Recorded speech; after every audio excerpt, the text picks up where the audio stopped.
Welcome to the Cup of Joe Wrestling Show. Cup of Joe Wrestling Show with Joey Harris. A podcast for the wrestling fan on the go. So take your favorite beverage of choice and join Joey as he takes a look at some of the biggest shows on the WWE Network.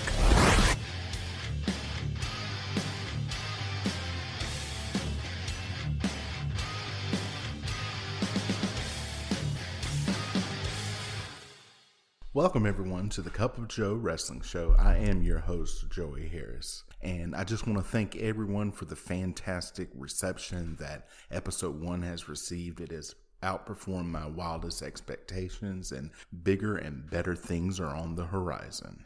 Now take your favorite beverage of choice as we look at some of the biggest shows at the WWE Network. I have my cup of coffee right here. I went for a massage this week, and the massage therapist said afterwards, I can tell from your body that you are severely dehydrated. So I am trying to intake more water into my system, drink more water, but today I'm sticking with the coffee as per the title of this show. So today we're going to be looking at the Bunkhouse Stampede from the NWA and Jim Crockett promotion. The Bunkhouse Stampede was broadcast on pay-per-view on January the 24th, 1988, this past Friday as I record this, from the Nassau Veterans Memorial Coliseum in Uniondale, New York. It was the fourth Bunkhouse Stampede event to be promoted by JCP, but the only one to ever air as a pay-per-view event. Now, I know at this time it has been well documented that Dusty Rhodes and Jim Crockett were trying to take over the world, that they wanted to branch out, compete with Vince McMahon, be in Hollywood, do movies. But when you think Jim Crockett Promotions, there's nothing wrong with wanting to branch out, with wanting to be more successful, make the most money that you can. There's nothing wrong with any of that. But when you think of Jim Crockett Promotions, you think primarily of the Mid-Atlantic area from the old Mid-Atlantic Championship Wrestling, Jim Crockett Promotions' home base. So what did they do with Chicago for Starrcade? Take it out of Greensboro.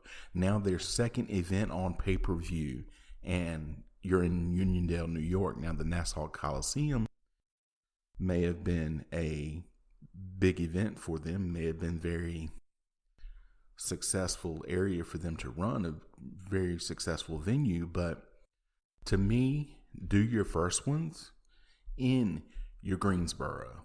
Then do one in Atlanta, maybe go back up, do one in Charlotte, do one in Roanoke, at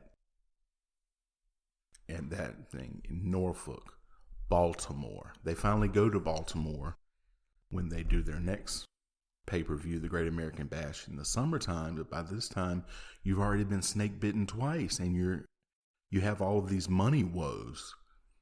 So I just don't get it. And they moved their offices out of Charlotte into Dallas. Now, there's a lot of Monday morning quarterbacking or Monday morning booker look at this, and I'm not the first person to do it. I won't be the last person to do it. But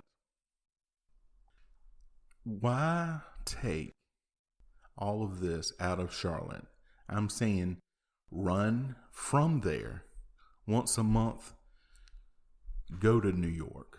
The next month, go to Philadelphia. The next month, maybe go to Los Angeles. The next month, go to Dallas. Don't ignore your weekly stops, but do all that. Don't try to run all of them once a month, which is what they ended up doing, and which is what ended up costing them.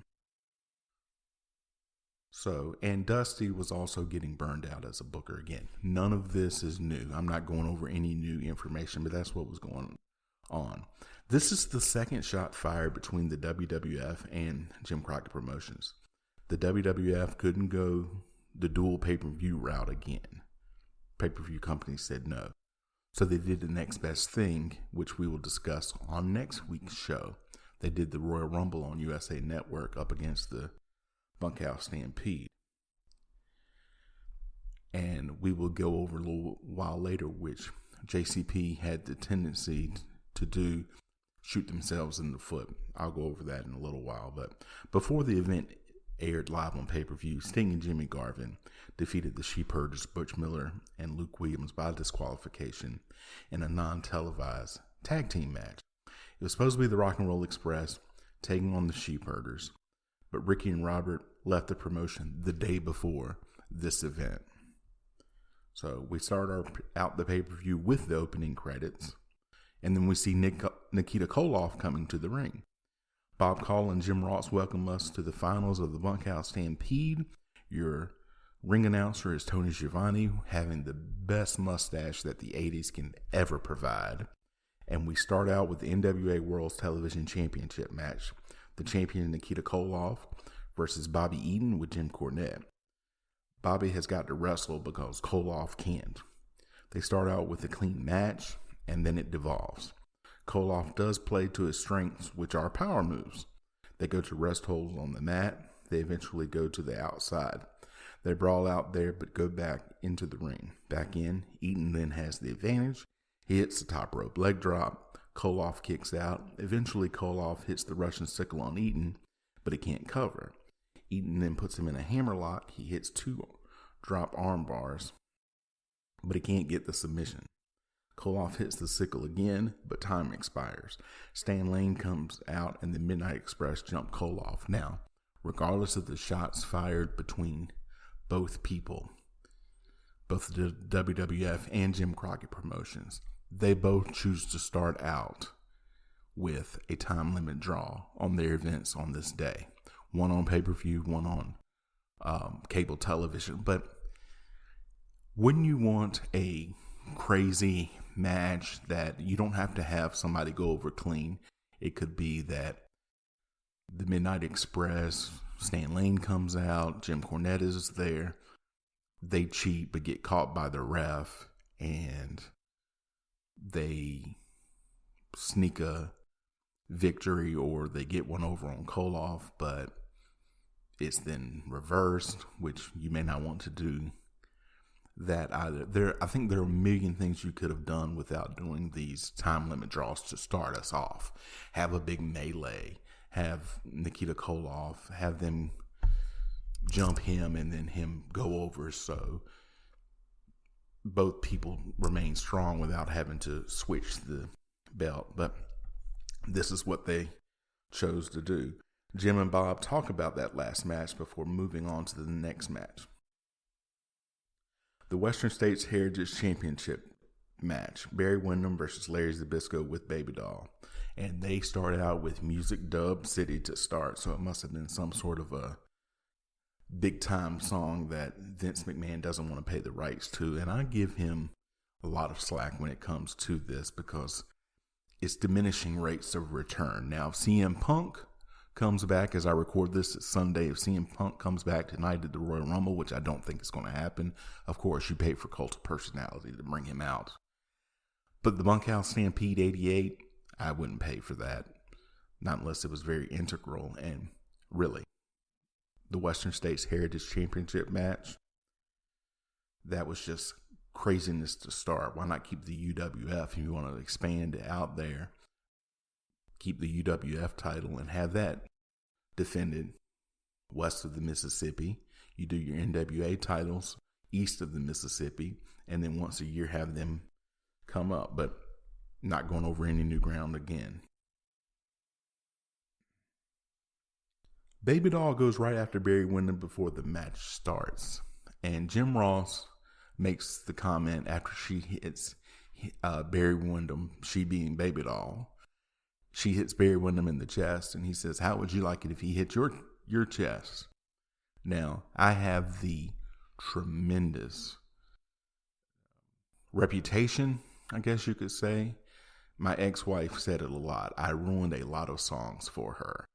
And I would do that by coming up with different lyrics to it or pointing something out. And she would say, "Thanks, Joy, you've ruined that song for me."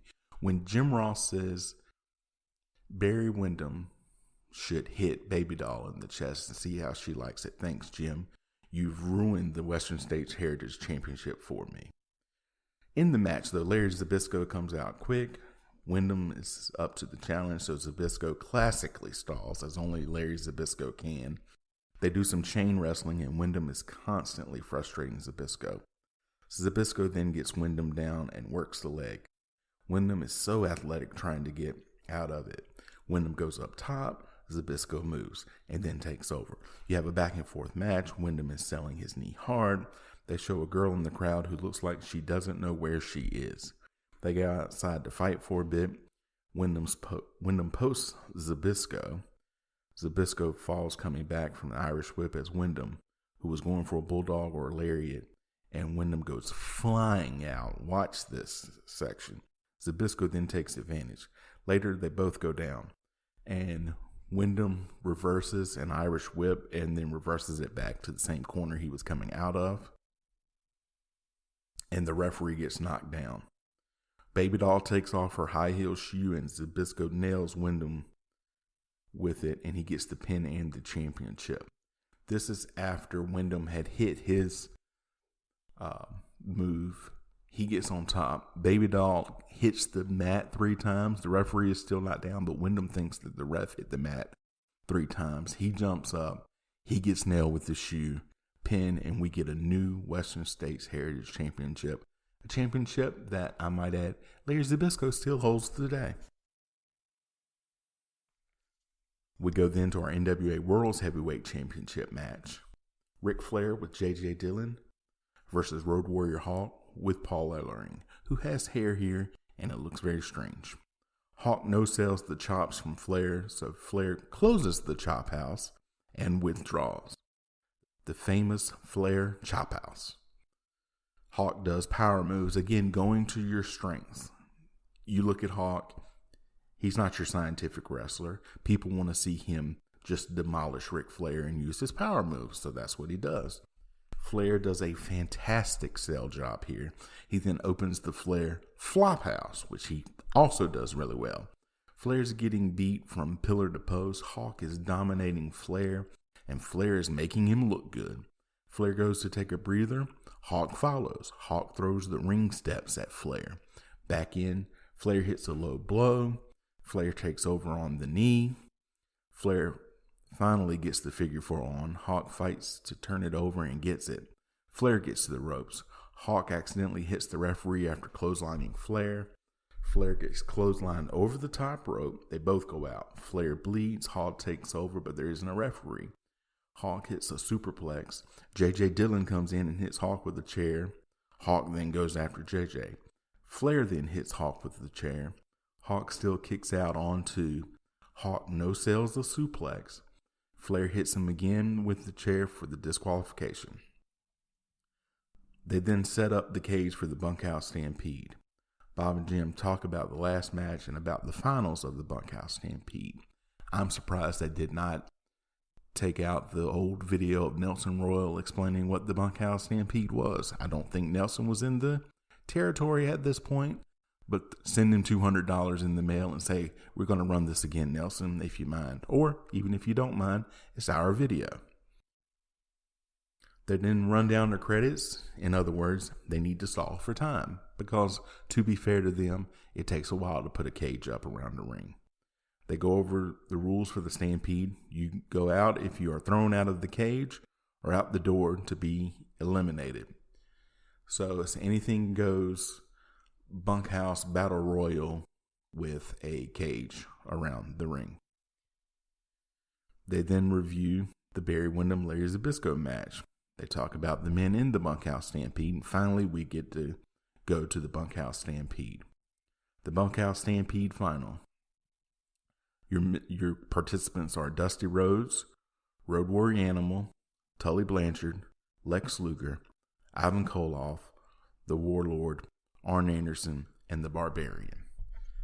Now, 6.5 years after this, in my little home area, the Barbarian was wrestling Rob Van Dam in a no disqualification, anything goes, no count out street fight. And he is outside of the ring choking Rob Van Dam while Rob is laying down on a table. So he's choking him down while Rob is laying on the table. Out of nowhere, my best friend, His brother-in-law, who at the time is probably 100 pounds soaking wet, real scrawny guy, who thinks it's all real, comes out of the crowd and hits the Barbarian with a chair to the back. They say that you have never seen confusion like you have seen on his face when the Barbarian goes up and looks around like, that's not supposed to happen. And as he turns around, they're carting the guy off who was threatening to kill the Barbarian, who would have killed him with both arms tied behind his back and hopping on one leg. So that's my Barbarian story. Back to this match. They all start going after each other. The forearms are just flying. Lots of shoving and rubbing against the cage. Dusty Rhodes was close to elimination, but pulls out a stay. Ivan Koloff is bleeding. So is Tully Blanchard. Unlike Starrcade, they do say DDT this time. They avoided saying DDT at Starrcade, but now they say DDT because Anderson hits one. Both he and Blanchard are bumping machines in this contest. Animal gets busted open. The crowd gets into it as Rhodes gets Blanchard's belt and hits everyone. Anderson is bleeding. It slows down as people are being worn down. Blanchard tries to pull Koloff through the door. Koloff gets thrown over. Warlord and Animal then get thrown out. Anderson, Luger, and Blanchard all out the door. As the Horsemen were trying to get Luger out, they all three get eliminated. Paul Jones slips the Barbarian something. He hits Rhodes and then headbutts him. Rhodes gets Barbarian up and gives him 2 bionic elbows, and Barbarian goes out, and Dusty Rhodes is your winner. Bob and Jim recap the night and sign off, and a recap package is shown of the night. Now, this event did not meet with success because Rhodes booked himself to win every Stampede final. The event was also marred by having the wrong time printed on the tickets, and a majority of the fans missed the first half of the event. You can't get out of your own way if you're Jim Crockett Promotions at this point. It just seems like at every turn something goes wrong. So there's a number of ways that you can contact me. You can follow the show's Twitter at Cup of Joe Pod. You can email the show at cupofjoewrestlingshow@gmail.com. You can follow me on Facebook, Twitter, and Instagram. I'm at The Joey Harris. Thank you for joining me this week. This is Joey Harris saying so long from stately Maine Manor. The Cup of Joe Wrestling Show is a production of Baby Kangaroo Media.